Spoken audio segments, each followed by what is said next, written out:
Let's look back into one of the most important games in mobile esports. Also, the story of India's most impressive run in their esports history.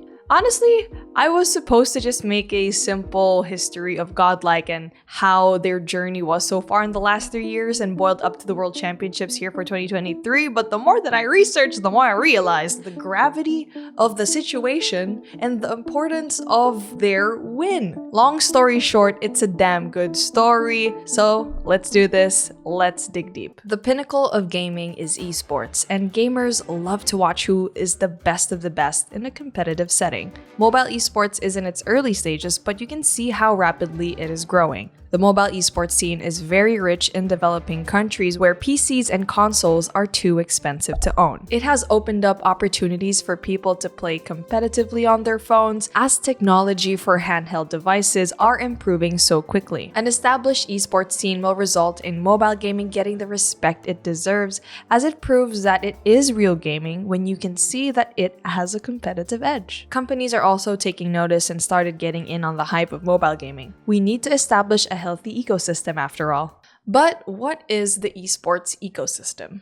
To put it simply, viewership is the lifeline of any broadcast. Good numbers means companies would sponsor a tournament, earn money, and in return, possibly fund future events. Good viewership also means a community is growing and is interested in what's happening in the esports scene. It's a balanced ecosystem. But it's also important to note, on the flip side, no viewers equals no profit for these companies, so if one goes, one will also be brought down. Let me set the premise. I took this job because it makes the world a safer place. And that safety is never guaranteed. The game is Call of Duty Mobile, released back in 2019, and it's the melting pot of past Call of Duty games. It was a huge success as it was the most polished first-person shooter game on a mobile device. Not to mention, it also had a battle royale side, so those two markets definitely captured the hearts of mobile gamers. Unsurprisingly, the competitive nature of the game meant that an esports scene sprouted very quickly after its launch. Tournaments popped off in countries like the Philippines, and viewership would go upwards of 30,000 live viewers if a certain team played back in 2021. So like what I mentioned a while ago, in the last 2 years of Call of Duty Mobile, it could not reach the viewership of what 2021 actually gave us in the Call of Duty Mobile space. And unfortunately, there are multiple reasons why viewership and player base actually decreased in the last few years, but one of the biggest reasons is the pandemic getting better and people started going back out again and living their best life. This dip in viewership and player base affected the entire community, where people are actually saying that Call of Duty Mobile is dead. To find some light in the matter, let's turn to another game for possibilities. Ladies and gentlemen, this is the winner's bracket semifinals of Optic Gaming taking on T1, your boys Trident, the Daughters. And this, of course, Australia didn't have a strong presence in the Call of Duty scene, but back in 2013 and 2014, Trident T1 finished 4th in COD Champs, and it was enough to spark excitement in the whole APAC region, which eventually led to Asia Champs. Here we go, 2 versus 1. It all comes down to Imperium. He's dropped, and there, your Call of Duty Black Ops 4 2019 Asia Champions. It is going to be. The mobile gaming community needed a really good storyline in the FPS scene. And luckily here in 2023, we definitely did. You have to play consistently. I think for teams like Godlike, still kind of unproven on the international stage, that's a big focus for them. First match of the day. This is going to be really exciting. LG versus Godlike. Before we even got to this moment, let's rewind back to 2020, where 7 nations lived together in harmony, but then everything changed when the Fire Nation attacked. I mean, when Tribe attacked. Oh no, I mean when that one guy attacked. At the end of the day, we won, and that just proves that West is the best and East is ass. A big divide just cut through the entire Call of Duty Mobile community that even further separated the West and the East, and the Eastern viewers were not happy about that statement. There is a fly and I just caught it. Never mind, I didn't get it. So outrage from the Eastern viewers just spread like wildfire in social media. But one thing made it certain. Vague was public enemy number one. There was a bounty on Vague no matter what team he ended up on. 2023 was a clean slate and we started the year with roster mania. Exciting stuff, right? And with a lot of the craziness that was happening, a lot of really good teams actually formed with a lot of potential. But one team piqued the interest of everyone in the community, a super team. LG and Tribe mashed up together and it seemed like it was the most fearsome and well-built teams that was ever been formed in Call of Duty Mobile history. But guess who was in the super team? Yeah, it's your favorite boy, Vague. And now everyone wanted to beat LG even more, especially the Eastern teams. But in 2023, in the competitive scene, there was something that no one expected, a curse. 3 top seeds and favorites to qualify for the World Champs failed to make it after seemingly perfect group stage runs. Only Luminosity Gaming in the West remained to be consistently on the top, leading to the World Champs. The East needed its champion to go up against LG. Most thought it was one of the Chinese teams to go head-to-head with the best of the West. Here's the thing though, somewhere lurking in the shadows is a team that has often been overlooked. But in 2023, they made the effort. They put in the work. Learn, Trunks, Neutrino, Abiz, and Skullguy. These 5 players are from Godlike. And they have been dominant in their region, but when it comes to champs, they would always be placed 13th to 16th in the previous years alongside fellow Indian team Vitality. People doubted that they would be much of a threat. Dude, you could send like 2 good, very good NA players to India and they would dominate. Like that's how shit the Indian scene is if you think about it. Learn, Trunks, and Neutrino have been teammates since 2020, and with the addition of Abiz and Skullguy, they were forming a well-balanced team. It was clear that the rest of Godlike was determined to become a better team, but there's only so much you can do with these 5 players. And they were serious because they were able to pick up these 2 essential players in their team, but again, they needed to have that guidance because every great team comes a great coach, and they finally got one.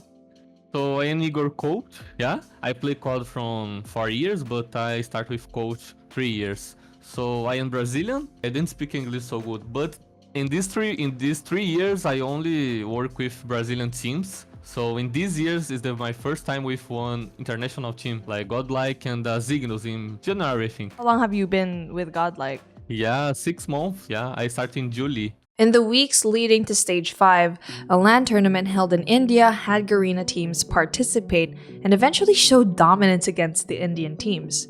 The months of training seemed for naught. Could they deliver in the World Championship?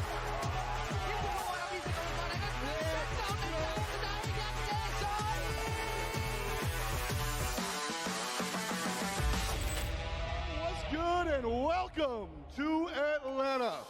DreamHack Atlanta set the stage for the most exciting Call of Duty Mobile action with 16 teams from around the world duking it out for 3 days. And also, a little cash money, $1 million on the line.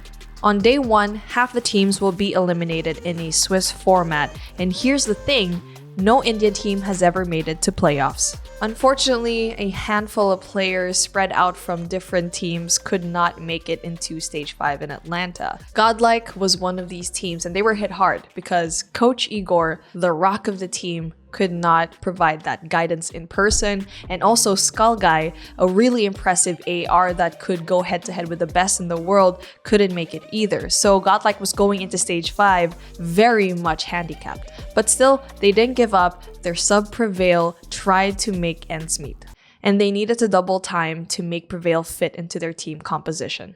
Yes, definitely the saddest part was that once the match starts, you cannot talk to coach if he's not present there. And definitely without the Skull Guy, we had to change the plan. So this is a very funny story about it. Skull Guy used to play an AR, an SMG role. So we used to play with 3 ARs, just like how LG plays or any West team plays. And we used to end up with 3 SMGs when needed. So Skull Guy visa got rejected and we only had 7 to 8 days to play with Prevail. And Prevail couldn't play an assault rifle role. So we just moved to 3 SMG role.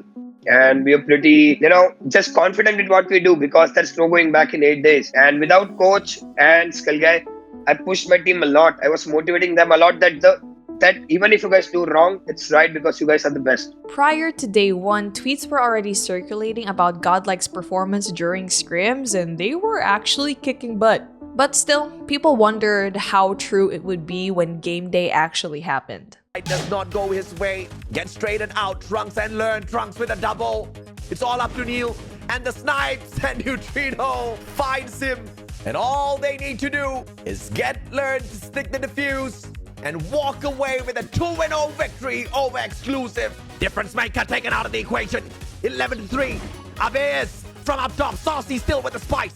There's another elimination for the War Machine to be activated.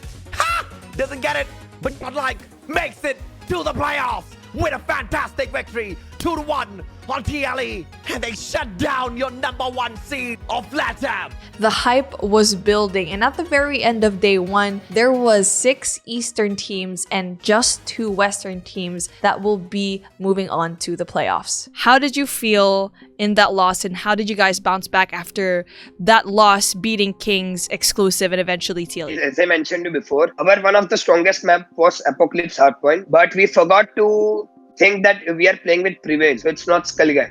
So when we used to play with Skull Guy, we had 3 assault rifles in the team, which is very strong in that map.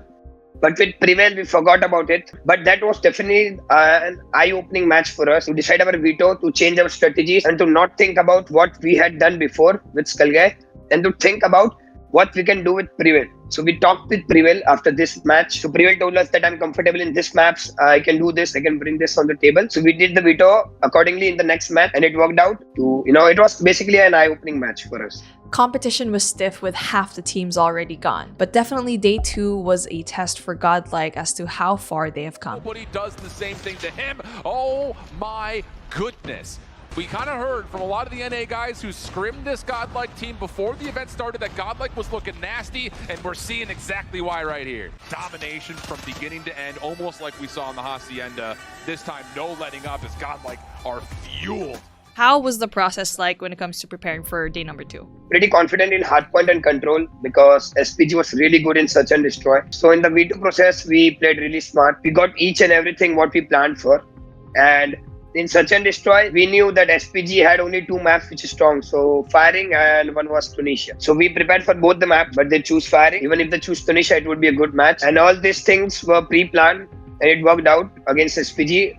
But the story was completely different after that. The beginning of the end, SPG are out. Godlike have done it in such a huge fashion, 3-0. They seem to get better and better with every game that they play, just proving to a lot of viewers that they were championship material. Not just that though, but they could also be the best placing Indian team in any esport, in any medium, not just in mobile, but PC and console as well.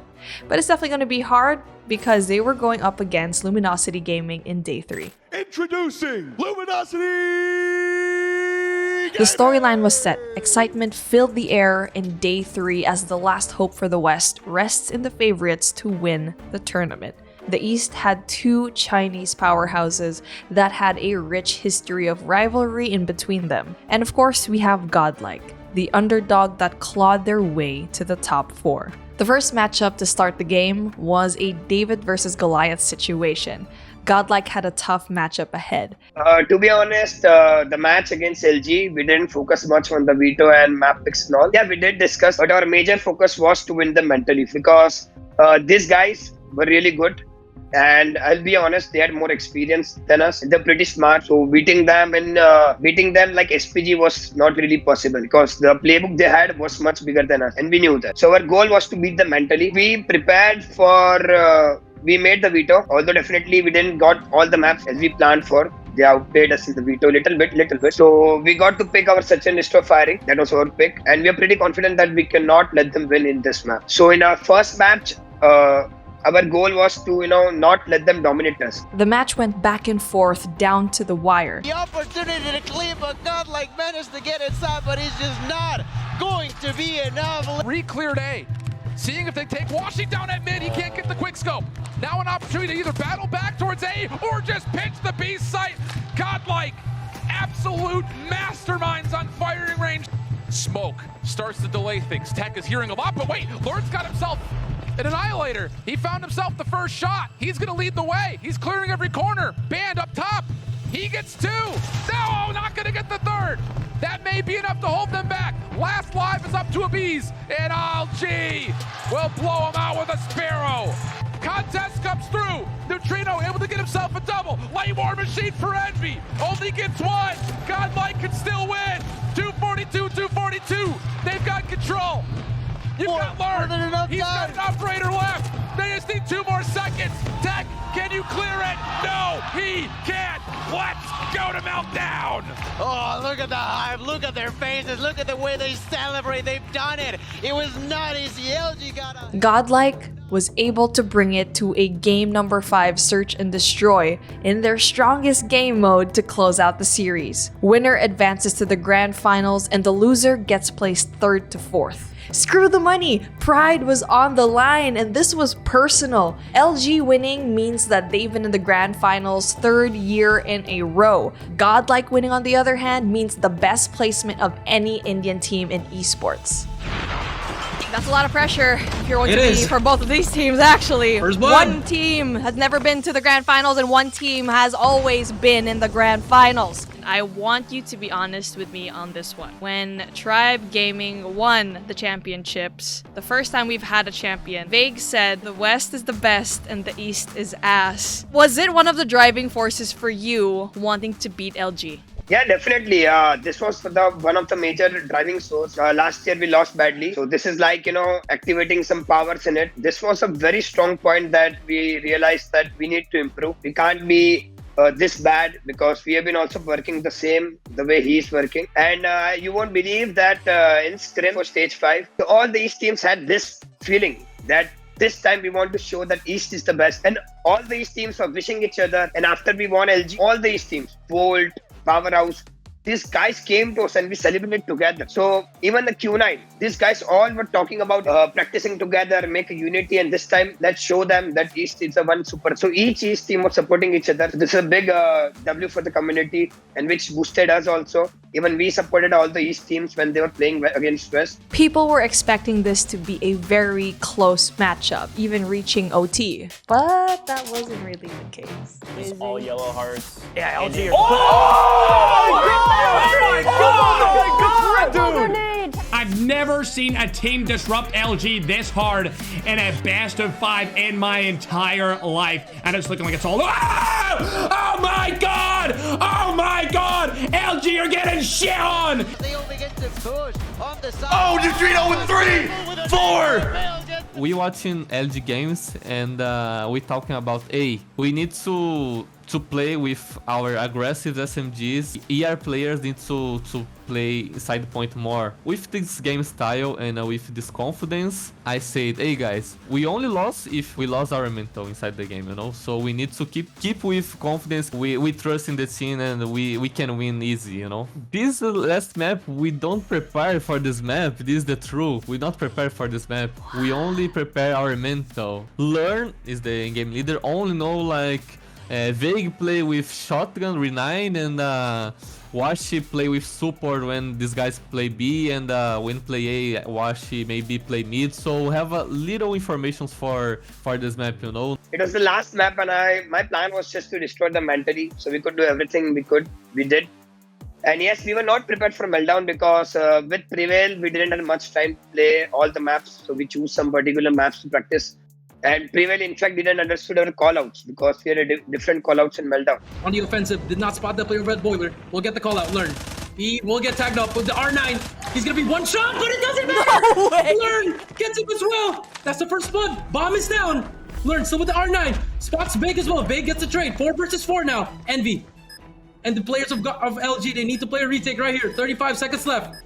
Abiz, try and find something. Trunks take down Tectonic. That's one. Trunks, Neutrino takes out Vic. Reveal takes out Washi. And Vic gets taken down. And Godlike going to the ground. This win gave birth to a new phase in Call of Duty Mobile where you're actually seeing the importance of capturing a market like India, where nationalism just really affects the viewership of any broadcast. This is something similar that I'm seeing with countries like the Philippines and Brazil. This is also really important for teams because of a successful underdog story. It gives them hope to also achieve what Godlike did. In terms of viewership, that matchup also proved that we could reach the numbers that we did back in 2021. It really is important to capture this market. It's funny because this matchup felt like the grand finals, but it was only leading up to that. And speaking of, Wolves actually won up against Q9 and met Godlike in the grand finals, where Wolves eventually won 4-2, with Godlike just proving a lot of people wrong and made it to the grand finals. There is still a long way to go, and it would definitely be a collective effort by the game developers, professional teams, content creators, and the community to bring back the fire.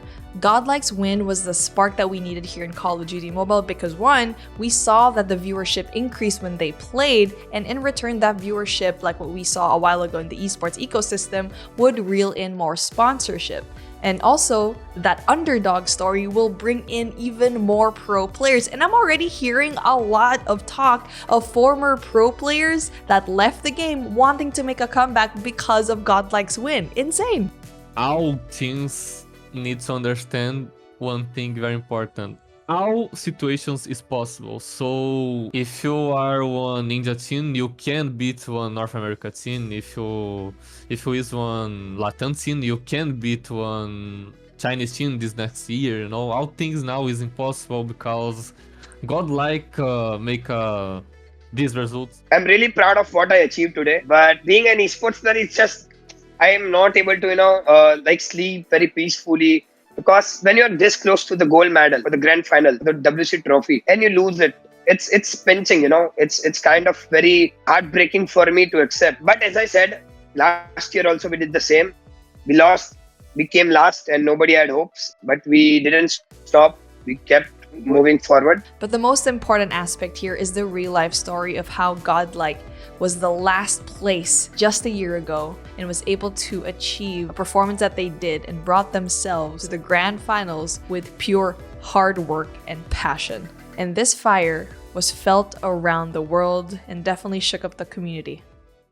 But yeah, only time could tell what the esports situation is going to be like for Call of Duty Mobile in 2024. But one thing is for sure, there is a lot of excited players all over the globe because of this win. Yeah, that is it for me. If you want to talk more esports, if you want me to do another thing, just comment it down below. I'm very open to a lot of things. Like I said, I do a lot of research for all of these videos and a lot of love pours into each edit. I have a lot of topics to cover. It's actually insane how one video has opened up like multiple avenues and stories that I could do in the future. So yeah, just expect that I'll be posting a lot more this year and I'm super excited for it. But yeah, thank you for staying here at the very end. I appreciate you.